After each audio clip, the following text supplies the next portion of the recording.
अस्सलाम वालेकुम फ़ातिमा। सबसे पहले ना हम ये जो वर्टिब्रा है इसके पार्ट्स देख लेते हैं, ठीक है। फिर इसकी डेवलपमेंट की अच्छी समझ आएगी। अच्छा, ये ऐसे होती है, ठीक है, बॉडी में ऐसे होती है।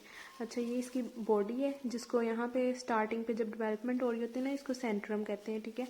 और ये इसके 2 लेमिना है, एक ये लेमिना और सॉरी पेडिकल्स, ये पेडिकल्स हैं 2, ठीक है। और ये इसके लेमिना है, ये लेमिना और ये लेमिना, ठीक है। लेमिना जो होते हैं मीडियली फ्यूज करते हैं ऐसे ऐसे मीडियली, और जो पेडिकल्स होते हैं ऐसे लेटरली जाते हैं। ये और ये जो प्रोसेसेस हैं ये इसके हैं पेडिकल्स, ठीक है। और ये इसके ट्रांसवर्स प्रोसेसेस हैं और ये इसका स्पाइनस प्रोसेस है, ठीक है। ये जो है पेडिकल और लेमिना, ये पेडिकल और लेमिना जो होते हैं ना काफ़ी मतलब ना लार्ज होते हैं। हर वर्टिब्रेट के लिहाज से ना ये उसका मैटर करते हैं, इसका साइज़। अच्छा, इन दोनों को मिला के ना पेडिकल को और लेमिना को मिला के न्यूरल आर्च कहते हैं, ठीक है, या इसको वर्टिब्रल आर्च भी कहते हैं, ठीक है। और ये क्या है, ट्रांसवर्स प्रोसेसेस। अच्छा, इसकी डेवलपमेंट की बात करते हैं। सबसे पहले हमें पता है कि होती है हमारे पास इंट्राएम्ब्रियोनिक मेसोडर्म और उससे बनती है पारेक्सियल मेसोडर्म। उसका जो पारेक्सियल मेसोडर्म का पार्ट होता है वो आगे जाके क्या बनाता है, वो उसका कॉलम होता है, एक पूरा कॉलम होता है जो आगे जाके डिवाइड हो जाता है सोमाइट्स में, ठीक है। उसके सेक्शंस हो जाते हैं, सोमाइट्स बन जाते हैं। अब सोमाइट आगे इसके 2 पार्ट्स होते हैं, एक होता है इसका वेंट्रोमीडियल पार्ट जो मीडियल साइड पे होता है, और एक डोर्सोलेटरल पार्ट। जो वेंट्रोमीडियल पार्ट होता है उसे हम कहते हैं स्क्लेरोटोम, और जो वेंट्रोलेटरल पार्ट होता है उसे कहते हैं डर्मोमायोटोम, ठीक है। जो डर्मोमायोटोम होता है वो फर्दर फिर मायोब्लास्ट बना के मसल्स बनाएगा, और जो डर्माटोम वाला पार्ट होता है वो आगे जाके डर्मिस या स्किन बनाएगा। अच्छा, अब हम इसकी बात करते हैं डेवलपमेंट की। इसकी डेवलपमेंट कैसे होती है। सबसे पहले क्या होता है, इसका मेसेनकाइमल मॉडल बनता है, ठीक है। सबसे पहले जो सोमाइट्स होते हैं ना, ये स्क्लेरोटोम, स्मार्ट से स्क्लेरोटोम बन गए थे। अब स्क्लेरोटोम से इसका क्या होगा, इसका लूज टिश्यू बनेंगे। लूज टिश्यूज जो होंगे ना, मीजनकाइमल जो टिश्यूज होंगे वो इसका सबसे पहले मीजनकाइमल मॉडल बनाएंगे जो 4th वीक में बनेगा, ठीक है। 4th वीक के बाद इसका क्या होगा, कार्टिलेजिनस मॉडल बनेगा जिसे हम cartilaginous stage of vertebral development कहेंगे, ठीक है। वो क्या होगा, 5th वीक में बनेगा। और फिर जब 7th वीक होगा तो इसकी ओसिफिकेशन हो जाएगी, बोनी स्टेज प्रोड्यूस हो जाएगी। मतलब कि इसमें 3 स्टेजेस हैं इसकी डेवलपमेंट की, ठीक है। अच्छा, जो स्क्लेरोटोम होते हैं उसके अंदर क्या होते हैं, 2 टाइप्स ऑफ सेल्स होते हैं। अब इसने क्या बनाने हैं, वर्टिब्रल बॉडी यानी सेंट्रम, और इसने न्यूरल आर्च बनानी है, ठीक है। ये जो है ना, ये वाला पार्ट इसका, ये वाला पार्ट न्यूरल आर्च, ठीक है। ये वर्टिब्रल बॉडी बनानी है, बॉडी, और न्यूरल आर्च किसने बनानी है, और बाकी भी सारा कुछ इसी से बनेगा, स्क्लेरोटोम ने बनानी है। अच्छा, इसके क्या होते हैं, 2 पार्ट्स होते हैं, एक तो होता है लूज और एक होता है डेंस पार्ट, ठीक है। और ये जो स्क्लेरोटोमल सेल्स होते हैं ये किसके अराउंड होते हैं, around neural tube and notochord. अच्छा, ये जो डेंस पार्ट होते हैं ना, यहाँ से जो सेल्स होते हैं ये कोडल एंड है, ये क्रेनियल एंड है। कोडल एंड से क्रेनियल एंड की तरफ जाते हैं और वहाँ पे जाके इंटरवर्टिब्रल डिस्क बना देते हैं, ठीक है। इंटरवर्टिब्रल डिस्क बना देते हैं और यहाँ से इंटरसेगमेंटल आर्टरीज निकल रही होती हैं, ये अराउंड नोटोकॉर्ड बनती है, ठीक है। इंटरवर्टिब्रल डिस्क बन गई है जिसके अंदर से इंटरसेगमेंटल आर्टरीज निकल रही हैं, और ये जो ऊपर वाली वर्टिब्री का डेंस पार्ट, ऊपर वाले मतलब स्क्लेरोटोम का डेंस पार्ट और नीचे वाले का लूज पार्ट मिलके पूरा एक सेंट्रम बना देता है, उसकी बॉडी बना देता है, ठीक है। ये देखो ऐसे नीचे बॉडी बना देता है। और ये जो नोटोकॉर्ड होती है, नोटोकॉर्ड फिर जहाँ जहाँ पे वो पूरी एक मतलब डिस्क बन गई है वहाँ से डिसअपियर हो जाती है, और इंटरवर्टिब्रल डिस्क वाले पार्ट पे वैसे ही रह जाती है, वहाँ पे ये न्यूक्लियस पल्पोसस बना देती है। फिर इसके अराउंड एनुलस फाइब्रोसिस की रिंग जो होती है वो डिपॉजिट हो जाती है, ठीक है। ये हमने पढ़ ली बॉडी ऑफ वर्टिब्रा की डेवलपमेंट कैसे बनती है, ठीक है। अब हमने पढ़नी है न्यूरल आर्च। अब न्यूरल आर्च की कैसे बनती है, जो मेसेनकाइमल सेल्स ने इस न्यूरल ट्यूब को सराउंड किया होता है, ठीक है, वो क्या बना देते हैं, न्यूरल आर्च बना देते हैं, ठीक है। और जो बॉडी वाल में होते हैं वो इसके कोस्टल प्रोसेसेस बना देते हैं, ये इसके कोस्टल प्रोसेसेस, ठीक है। ट्रांसवर्स प्रोसेसेस फिर ये फर्दर फ्यूचर में जाके बनेंगे। अच्छा, अब हमने देखने cartilaginous stage of vertebral development, ठीक है। इसके अंदर क्या होगा, सबसे पहले हमारे पास मेसेनकाइमल मॉडल था ना 3rd वीक में, ठीक है। अब 4th वीक में, सॉरी। अब जब मीज़ेनकाइमल मॉडल है उससे क्या होगा, उसमें कॉन्ड्रिफिकेशन होनी है, कार्टिलेज मॉडल बनना है तो उसके लिए सबसे पहले कॉन्ड्रिफिकेशन सेंटर्स बनेंगे, ठीक है। हम इसकी बॉडी की बात कर रहे हैं, ये जो है ना, ये इसकी बॉडी। अभी ये इसकी जो है कार्टिलेजनस डेवलपमेंट कैसे होती है, इसके अंदर सबसे पहले 2 कॉन्ड्रिफिकेशन सेंटर्स बनते हैं जो आपस में फ्यूज़ होते हैं और एक पूरा कार्टिलेज का सेंट्रम बना देते हैं, उसकी बॉडी बना देते हैं, ठीक है। और ये जो न्यूरल आर्च है, न्यूरल आर्च, इसके अंदर भी कॉन्ड्रिफिकेशन सेंटर्स बनते हैं जो आपस में फ्यूज़ हो जाते हैं और इसके साथ बॉडी के साथ सेंट्रम के साथ फ्यूज़ हो जाते हैं। और बाद में ये यहाँ से स्पाइन भी निकलेगी, स्पाइनस प्रोसेस, और ऐसे यहाँ से ट्रांसवर्स प्रोसेसेस भी निकलेंगे, ठीक है। अब ना इसको हम यहाँ से पढ़ भी लेते हैं। यहाँ पे क्या लिखा हुआ, cartilaginous stage of vertebral development during the 6th week chondrification centres appear in each mesenchymal vertebra, ठीक है। The 2 centers in each centrum fuse at the end of embryonic period to form cartilaginous centrum।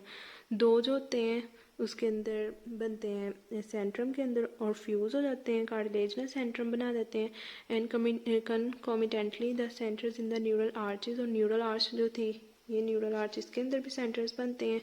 और ये वाली, इसके अंदर neural arches fuse with each other and the Centrum, ठीक है। इसके अंदर जो बनते हैं वो आपस में और सेंट्रम से फ्यूज हो जाते हैं। The spinous and transverse processes develop from the extensions of chondrification centres in the neural arch, ठीक है। Chondrification spreads until a cartilaginous vertebral column is formed, ठीक है। अच्छा, 7th वीक जब आते हैं ना तब ओसिफिकेशन स्टार्ट होती है। ओसिफिकेशन के लिए सबसे पहले प्राइमरी ओसिफिकेशन सेंटर्स बनते हैं, ठीक है। प्राइमरी ओसिफिकेशन सेंटर्स, जो इसकी बॉडी है ना, ये बॉडी, ये जो इसकी बॉडी है, ठीक है, इसकी बॉडी के वेंट्रल और डोर्सल साइड पे 2 प्राइमरी ओसिफिकेशन सेंटर्स बनते हैं, ठीक है। और ये जो इसकी न्यूरल आर्च होती है, ये जो आर्च है, इसके अंदर भी 2, एक इस हाफ में, एक इस हाफ में, एक लेटरल हाफ में और एक मीडियल हाफ में 2 ओसिफिकेशन सेंटर्स बनते हैं, ठीक है। अब 7th वीक में प्राइमरी ओसिफिकेशन सेंटर्स बने। अब जब 8th वीक होगा, 8th वीक में क्या होगा, ये जो बने थे ना, ये वेंट्रल और ये यहाँ पे डोर्सल, वेंट्रल और डोर्सल, ये दोनों भी आपस में फ्यूज़ कर जाएंगे और यहाँ पे एक ओसिफिकेशन सेंटर रह जाएगा 8th वीक में। एक ये हो गया और बाकी एक ये और एक ये, टोटल क्या होंगे 8th वीक में 3 ओसिफिकेशन सेंटर्स होंगे, ठीक है। उसके बाद स्टार्ट होगी secondary ossification. Secondary ossification after puberty start होती है। अच्छा, ये जो बोनी स्टेज ऑफ डेवलपमेंट है ना, 7th वीक से इंट्रा यूट्राइन लाइफ से स्टार्ट होके ये 25 ईयर्स तक चलती रहती है। अब आफ्टर प्यूबर्टी क्या होगा, सेकेंडरी ओसिफिकेशन होगी। सेकेंडरी ओसिफिकेशन के लिए सेकेंडरी सेंटर्स ऑफ ओसिफिकेशन बनेंगे। एक जो होगा वो बनेगा ये है ना स्पाइनस प्रोसेस, ये स्पाइनस प्रोसेस की टिप बनेगा और बाकी 2 बनेंगे, एक ट्रांसवर्स प्रोसेस, एक ये ट्रांसवर्स प्रोसेस की टिप पे, एक ये ट्रांसवर्स प्रोसेस की टिप पे, ठीक है। और बाकी जो है एनुलर एपिफाइसिस बनेंगे around the rim of vertebral body. ये रिम सुपीरियर रिम हो गया वर्टिब्रल बॉडी का और ये इंफीरियर रिम हो गया, ठीक है। ये क्या है, ये वर्टिब्रल केनाल है जहाँ से स्पाइनल कॉर्ड अंदर जाना है, ठीक है। अब इसको हम बुक से भी पढ़ लेते हैं। अच्छा, bony stage of vertebral development, ossification of typical vertebrate begins during the 7th week and ends by 25 years. There are 2 primary ossification centers, ventral and dorsal। पहले प्राइमरी होते हैं फिर सेकेंडरी आफ्टर प्यूबर्टी। अच्छा, जो प्राइमरी ओसिफिकेशन सेंटर्स होते हैं, एक ventral होता है और एक डोर्सल, एक वेंट्रल और एक dorsal for the centrum for body, ठीक है। अच्छा, 3 primary centres are present by the 8th week, 1 in the centrum. अब ये 8th वीक में फ्यूज हो जाते हैं, ठीक है। अब सेंट्रम में क्या होता है, एक रह जाता है और बाकी 1 in the Centrum and 1 in each half of neural arch. Neural arch के ईच हाफ में एक इधर और एक इधर, ठीक है। तो टोटल 3 रह जाते हैं 8th वीक में। अब ossification becomes evident in the neural arches. Neural arches की ओसिफिकेशन एविडेंट होती है during 8th week. Each typical vertebra consist of 3 bony parts connected by cartilage। Vertebral arch एक क्या होती है, वर्टिब्रल आर्च होती है जिसे हम न्यूरल आर्च कहते हैं, जिसके अंदर पेडिकल्स और लेमिनी होते हैं, ठीक है, लेमिना होते हैं। वर्टिब्रल आर्च अ बॉडी, एक बॉडी, ये वाली बॉडी, ठीक है, ये neural arch body and transverse processes, ये कार्टिलेज से ज्वाइंट हुए ये 3 पार्ट्स होते हैं, ठीक है। अच्छा, the bony halves of the vertebral arch usually fuse during 3 to 5 years। अब ये जो वर्टिब्रल आर्च है, ये जो वर्टिब्रल आर्च है, ये इसके दो हाफ्स होते हैं, एक ये वाला हाफ होता है, ठीक है, एक ये वाला हाफ होता है और एक ये वाला हाफ होता है। ये दोनों हाफ्स जो होते हैं आपस में फ्यूज हो जाते हैं 3 to 5 years में, ठीक है। अच्छा, आगे पढ़ते हैं। द आर्चेज फर्स्ट यूनाइट, ये जो आर्चेज हैं, एक ये आर्च, एक मीडियल आर्च और एक लेटरल, एक मीडियल आर्च और एक लेटरल आर्च, ये जो होते हैं unite first unite in the lumbar region. सबसे पहले लंबर रीजन में द यूनियन प्रोग्रेस क्रेनियली, उसके बाद ऊपर को जाती हैं, लंबर से ऊपर सर्वाइकल की तरफ जाती हैं। The vertebral arch articulates with Centrum, ये जो आर्च होती है सेंट्रम के साथ, आर्च सेंट्रम के साथ आर्टिकुलेट करती है at the cartilaginous neuro central joint. यहाँ पे क्या होता है, यहाँ पे एक ज्वाइंट होता है जिसे क्या कहते हैं, बॉडी और आर्च के दरमियान न्यूरो सेंट्रल ज्वाइंट, यहाँ पे neuro central joint, which permits the vertebral arches to grow as the spinal cord enlarges. यहाँ से क्या गुजरी होती है, स्पाइनल के नाल, जहाँ से जिसके अंदर स्पाइनल कॉर्ड होता है, जैसे स्पाइनल कॉर्ड की ग्रोथ होती है तो फिर यहाँ पे क्या होते हैं, जो कार्टिलेजिनस ज्वाइंट होता है जिसकी वजह से स्पाइनल कॉर्ड जैसे ही इनलार्ज होती है तो वर्टिब्रल आर्चेस जो होती है ना, ये भी इनलार्ज हो जाती है, इसमें हेल्प होती है इसकी ग्रोथ में। These joints disappear when the vertebral arch fuse, जैसे vertebral arch fuse with the centrum, vertebral arch centrum के साथ फ्यूज करती है तो ये न्यूरो सेंट्रल ज्वाइंट होता है, ये क्या होता है, डिसअपियर हो जाता है, ठीक है, सेंट्रम के दरमियान और न्यूरल आर्च के दरमियान, neuro central joint. These joints disappear when the vertebral arch fuses with the centrum during the 3rd to 6th years, ठीक है। अब सेकेंडरी ऑसिफिकेशन की बात करनी है। Secondary ossification centres appear in the vertebrae after puberty, one for the tip of the spinous process, ये क्या है, स्पाइनस प्रोसेस, ये स्पाइनस प्रोसेस की टिप पे एक यहाँ पे होता है, ठीक है, and one for the tip of each transverse process, एक ये वाली ट्रांसवर्स प्रोसेस की टिप पे एक यहाँ पे होगा, and two annular epiphysis, one on the superior end one on the inferior rim of vertebral body, एक सुपीरियर रिम पे और एक इंफीरियर रिम पे सेकेंडरी ऑसिफिकेशन सेंटर होगा आफ्टर प्यूबर्टी। अच्छा, the vertebral body is a composite of annular epiphysis, vertebral body vertebral body में क्या है, एनुलर, ये एनुलर एपिफाइसिस से बनी हुई है, and the mass of the bone between them, और ये बोन का मास है इन एनुलर एपिफाइसिस के दरमियान, ठीक है। अच्छा, the vertebral body includes the centrum, vertebral body के अंदर सेंट्रम आती है, parts of the vertebral arch के पार्ट्स आते हैं, and the phasor for the heads of ribs, और रिब्स के हेड्स के लिए इसमें फेसर्स होते हैं, ये डेमी फेसर्स, ठीक है। अच्छा, आई थिंक ये होते हैं या फिर ये होते हैं ट्रांसवर्स प्रोसेसेस के ना, जो रिब्स के साथ अटैच होते हैं। All the secondary centers unite with the rest of the vertebrae at approximately 25 years of age.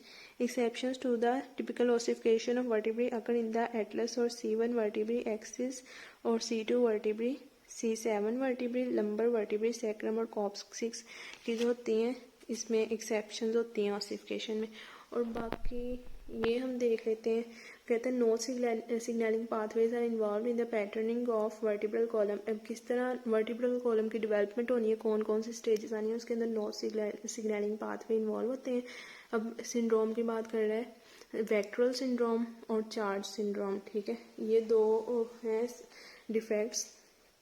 वेक्ट्रल में जो है जितने इसके पार्ट्स है ना इस टर्म के, उतने ही, मतलब वी से वर्टिब्रल, ए से एनल, सी से कार्डियक, टी से ट्रैकियल, ई से एसोफेजियल और आर से रीनल, एल से लिम्ब डिफेक्ट्स। वेक्ट्रल सिंड्रोम एक ग्रुप ऑफ डिसऑर्डर्स है जिसके अंदर इसी के नेम में छुपे हुए इन सब के डिफेक्ट्स होते हैं, ठीक है। चार्ज सिंड्रोम कोलोबोमा ऑफ आई होता है जिसमें आई के टिश्यूज की प्रॉपर डेवलपमेंट नहीं होती। CHARGE syndrome coloboma of eye, heart effects including teratology of Fallot, heart effects CHARGE में सी और एच का हमने लेना है, coloboma of eye and heart effects including tetralogy of Fallot, patent ductus arteriosus and ventricular और atrial septal defects are associated with mutation in notch pathway gene, ठीक है। नोच पाथवे जीन में जब म्यूटेशन आ जाएगी तो ये सारे सिंड्रोम हो सकते हैं और ये 4 सिंड्रोम हो सकते हैं। मतलब ये ही पाथवेज हैं जो वर्टिब्रल डेवलपमेंट को कंट्रोल करते हैं, are associated with mutation in not pathway genes, ठीक है।